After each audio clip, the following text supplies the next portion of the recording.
আসসালামু আলাইকুম everyone, welcome back to my channel. আজকে আমি আপনাদেরকে খুব ভিন্নধর্মী একটি চিকেন করে দেখাবো। আমরা কম বেশি সবাই কিন্তু ন্যান্ডোসের চিকেন খেয়েছি। তো ন্যান্ডোসের চিকেনের একটি ফ্লেভার আসে এরকম একটা চিকেনই আমি আপনাদেরকে করে দেখাচ্ছি। তো চলুন শুরু করা যাক। ফার্স্টে আমি একটি মুরগিকে 4 পিস করে নিয়েছি। এটা আপনাদের পছন্দ মতো আপনারা পিস করে নেবেন।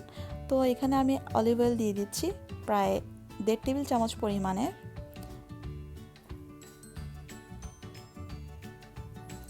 এখন আমি এর মধ্যে পাপরিকার গুঁড়ো অ্যাড করছি। এখানে আমি যেহেতু একটি মুরগি নিয়েছি, এখানে আমি প্রায় 2 টেবিল চামচ পরিমাণের পাপরিকার গুঁড়া ইউজ করছি। একটু বেশিই দিয়েছি যাতে করে একটু ভালো একটা ফ্লেভার আসে। এখানে আমি দিয়ে দিচ্ছি হচ্ছে স্বাদ মতো লবণ।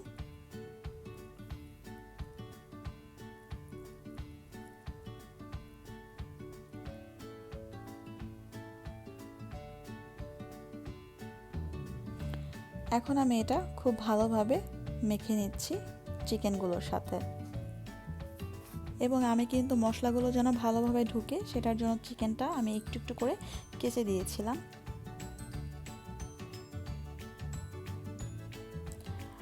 এবং এই যে আমি মেখে নিচ্ছি এটা কিন্তু অনেক বেশি ইম্পর্টেন্ট। আপনারাও কিন্তু একটু সময়টা বেশি নিয়ে আপনারা এটা একটু মেখে নেবেন।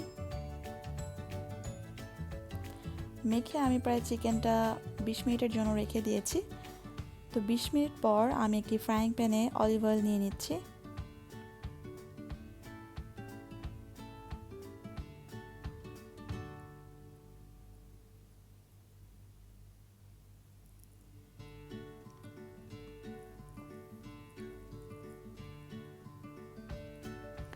তেলটা হালকা একটু গরম হয়ে আসলেই আমি চিকেনটা এখানে দিয়ে দেব ভাজার জন্য।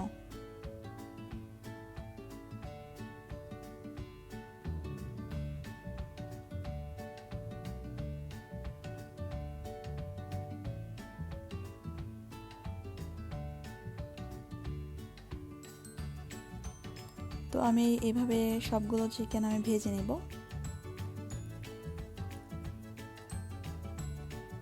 এবং এক্সট্রা যে মশলাটা ছিল সেই মশলাটাও কিন্তু আমি সবগুলো চিকেনের উপরে দিয়ে দিয়েছি। তো একটা সাইড আমি 3 মিনিট মিডিয়াম টু লো হিটে ভেজেছি এবং আরেকটা সাইডও আমি মিডিয়াম টু লো হিটে 3 মিনিটের মতো ভেজেছি। যেহেতু চিকেন এটা সিদ্ধ হতে খুব কম সময় নেবে, এবং অবশ্যই খেয়াল রাখবেন যেহেতু এখানে পাপরিকার গুঁড়ো দেওয়া আছে, সো এটা যেন পুড়ে না যায়, আপনারা কিন্তু একটু উল্টাপাল্টা করে দিবেন।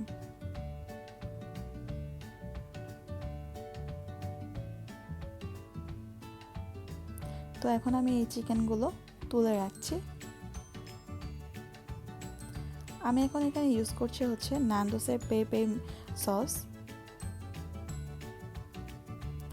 এখানে আমি প্রায় 4 টেবিল চামচ পরিমাণের সস নিয়েছি।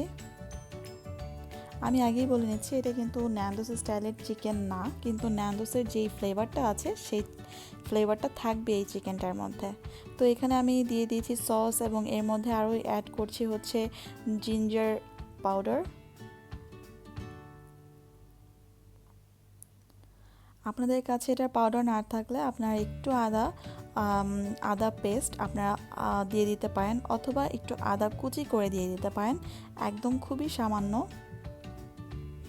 তো যখন নাকি সসটা আমি 2-3 মিনিটের মতো আমি যখন এটা একটু এভাবে জাল করে নিচ্ছি, যখন সসটা এরকম একটু গরম হয়ে আসবে, খুব বেশি একটা কিন্তু এটাকে চুলায় রেখে জাল করার কোনো দরকার নেই।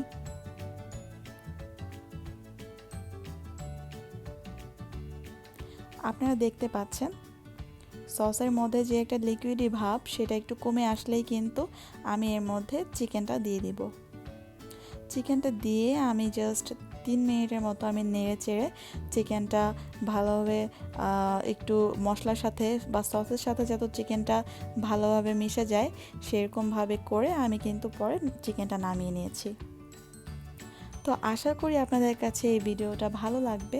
খুবই মজাদার এই চিকেনটা আপনারা অবশ্যই বাসায় তৈরি করবেন এবং আমাকে জানাবেন কমেন্ট সেকশনে যে আপনাদের কাছে এই আইটেমটা কেমন লাগলো। অবশ্যই আমার চ্যানেলটি সাবস্ক্রাইব করে আমার সাথে থাকবেন। আল্লাহ হাফেজ।